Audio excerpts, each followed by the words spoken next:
So you might wonder, why in the heck did I decide to do Earth School? Like, why would I come to this screwed up planet with all this mess that's going on? I mean, it's really a disaster if you think about it. Why would you, of all the 3D places to go, why Earth? Like, you know, this is not your ideal vacation location. This is not your ideal, like, high vibrational experience. Quite the opposite, actually. So why would we, as high vibrational beings that get to live infinitely and live in unconditional love, ever want to leave that to come here to experience this disaster? Is it because we are forced to? Is it because we are being punished? Because we did prior things in our past lives that were bad or negative and judged so, and so your punishment is to live on Earth or go back to Earth School? I don't think any of that is true, and I'm excited to talk to you about the way that I see this, the way that I see it through the Hathors, and just even metaphysics in general. So let's get started.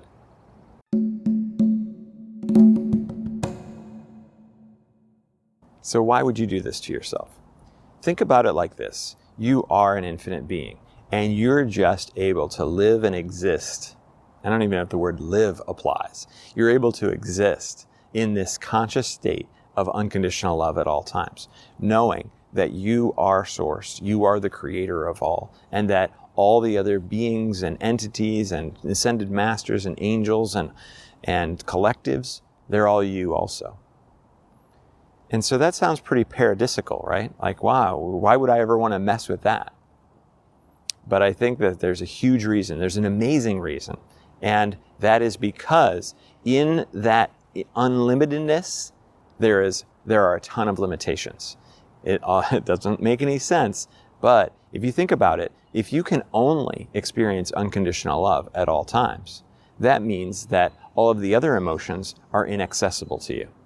So, wow, okay, maybe it does make a little bit of sense to go to one of these places where they have some lower vibrational emotions, some different emotions, just so that you could experience them and play and see what they feel like.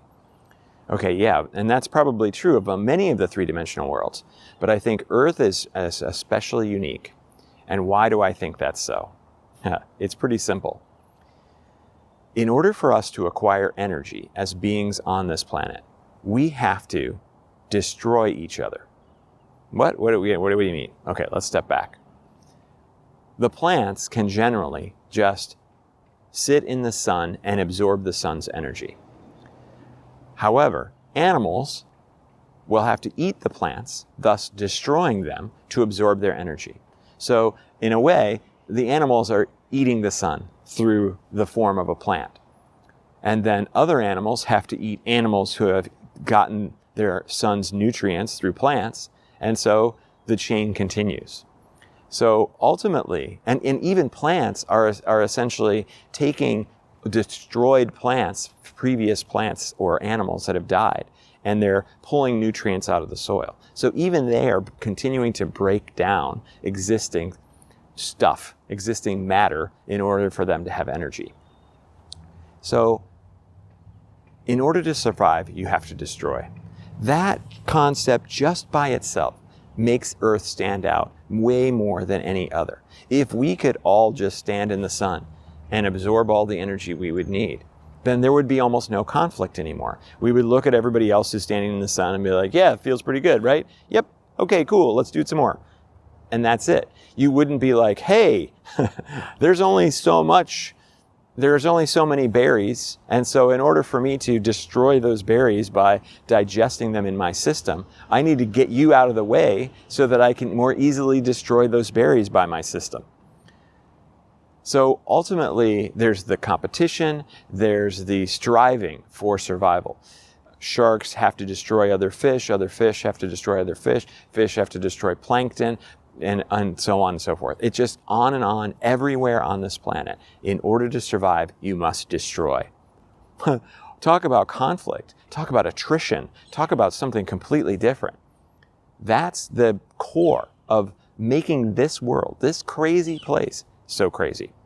Okay, So knowing all this, we know how challenging it is, massively challenging to come here and to try to survive in this world. That's a challenge in itself. But then let's take it a step further. What if you decided to come here to say, okay, here's what I want to try to do. In this destruction world, I want to try to wake up. I want my avatar, my character, my incarnation to experience at some point in his or her death-defying journey the ability to wake up and to realize that we are all one and that realize that everything is love, actually. I mean, what a great challenge that would be. That would be a very difficult challenge. I definitely want to do that. And so if you think about it, there are billions of souls that are being born here all the time, constantly. And why are they here?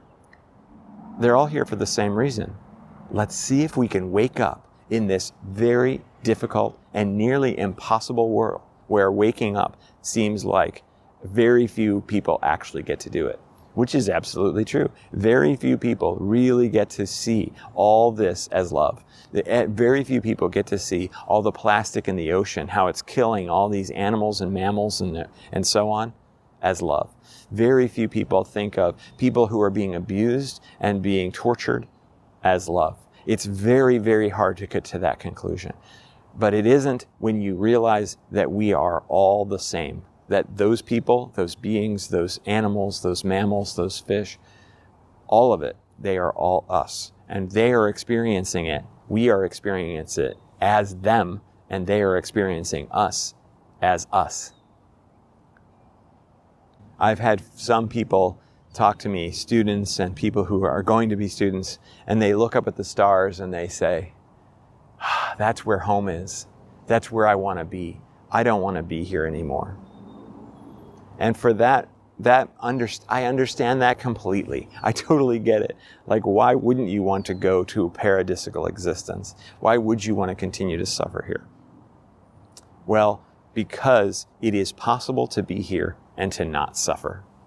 It is possible to be here and experience paradise in this world, exactly as it is. And that paradise could come in the form of challenge, of achieving something, of accomplishing something, of stepping into your power and realizing these truths.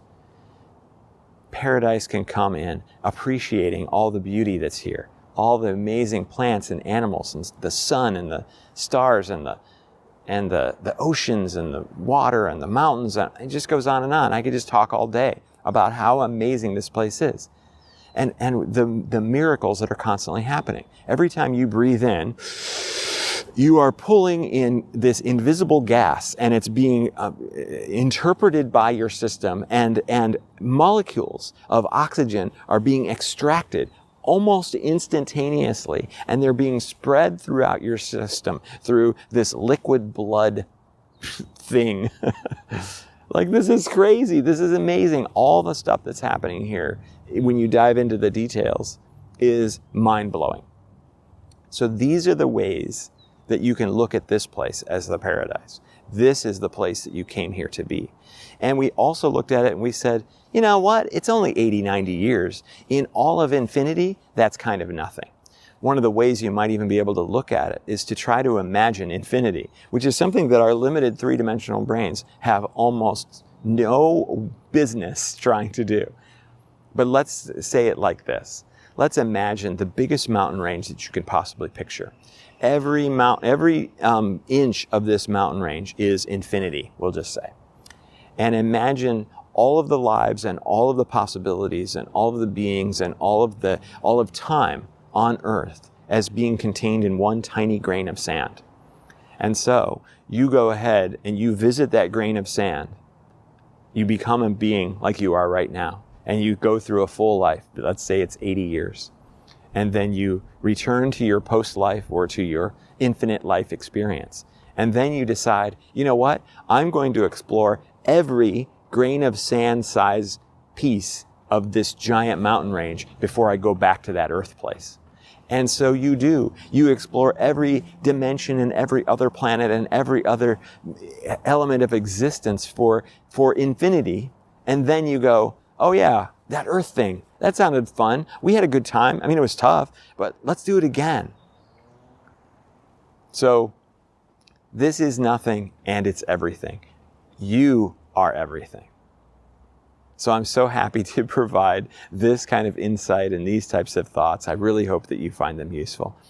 I do activations all the time on my videos. This one I decided not to do an activation for, but there's so many. Watch any of the other videos and you can get some. You can also download one off of my website. I'll leave a link in the description that is removing your nervousness. So if you're about to do something that would normally make you nervous, like confront a family member or something, and you want to be able to have your voice during that confrontation, then you listen to that activation just a few minutes, 5, 10, 15 minutes before you're about to do the thing that makes you so nervous, and you'll find it's smooth, super smooth to be able to have that conversation or do that thing that had made you so nervous before. So thanks again. Do all the YouTube things for me. Comment, leave a comment. I just said that. Subscribe, give me a like, whatever you want to do to help, because what is my purpose? My purpose is to help as many people as I possibly can, and you can help me do that just by doing those simple things. So thank you so much for watching this video, and I'll see you on the next one. And I love you unconditionally.